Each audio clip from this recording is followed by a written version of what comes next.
empapula zetukimye za Muntu Mugisha Greg, who most people know as General Mugisha Muntu.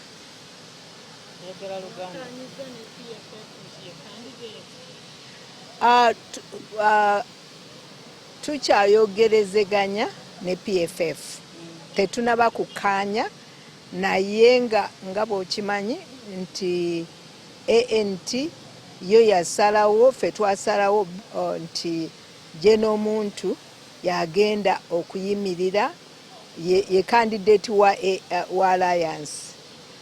Kati nabo aba PFF bali suppose okuleeta candidate waabwe then tukole kyetuyita harmonization. Ekyo tetunakikola kubanga tukyabalinzeeko baleete owaabwe.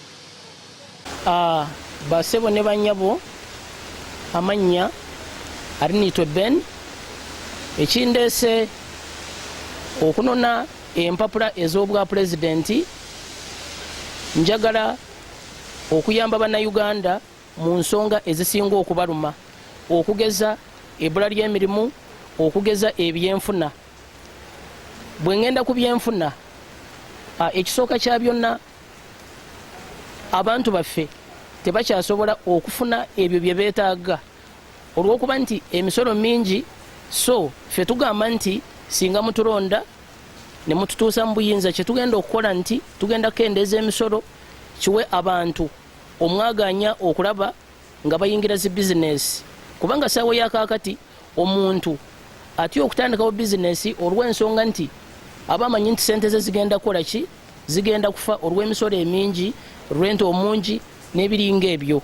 So ffe tugamba nti bwe tunaaba tuzze ebyo byonna tugenda bitereeza. Kanjogere ku nsonga ya privatization.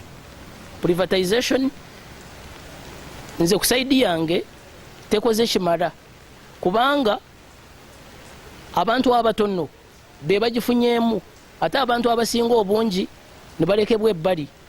So ffe tugamba nti singa mutulonda ebintu byonna ebya gavumenti bigenda kubeera wansi oba bigenda kufugibwa gavumenti.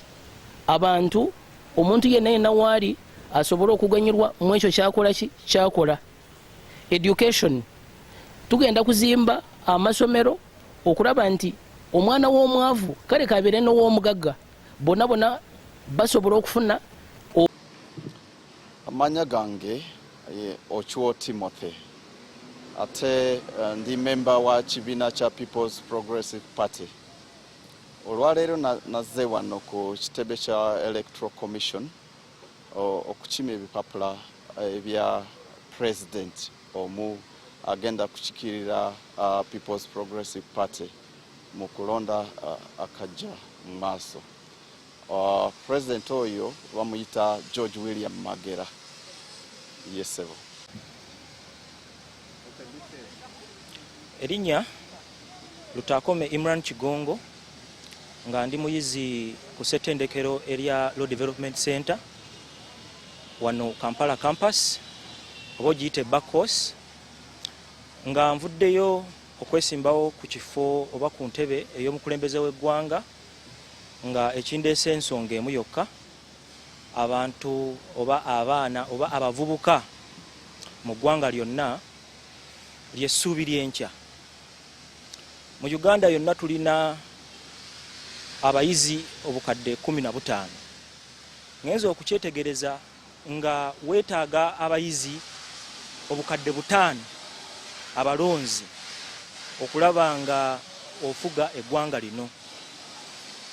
So nze simba nditadde ku bayizi okwetoloola Uganda yonna. Kasita oba ng'oweza emyaka 18 ng'olina endagamuntu, omukulembeze wammwe atuuse.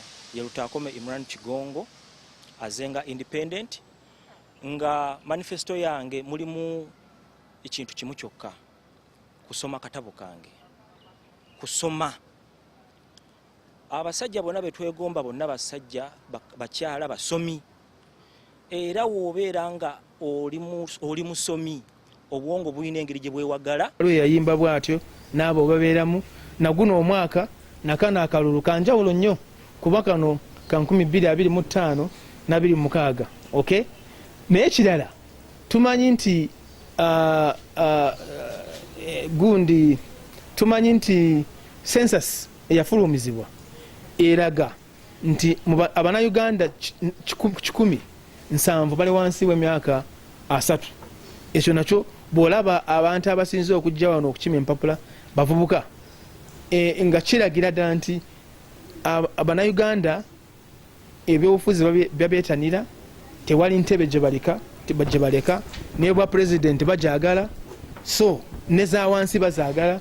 N'olwekyo ddembe lyabwe okuvaayo bwanga balina ebisaanyizo akakiiko ebyokulonda n'etteeka lirisaba okwesimbawo oba okusaba okwesimbawo ku bwa pulezidenti.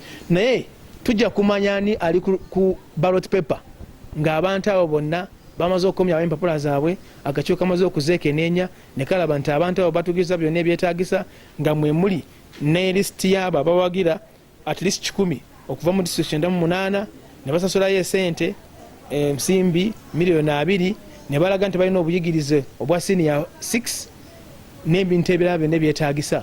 Kyova olaba abantu abamu waliwo abamu abasigadde wali abazeeyo ne batayitana ku geeti oluvannyuma lw'okumanya nti akakiiko kasaba empapula. Abangi batuuka wali ne bagamba baagala ki nti baagala empapula, ne baddayo ne bagamba nti nze saasoma kati ebyo sibisobola. So naabo mwebali, so wano tulinawo 200 naye waliwo abasinga abatatuuse na wano nga baddirayo wali oluvannyuma lw'okumanya ebyetaagisa.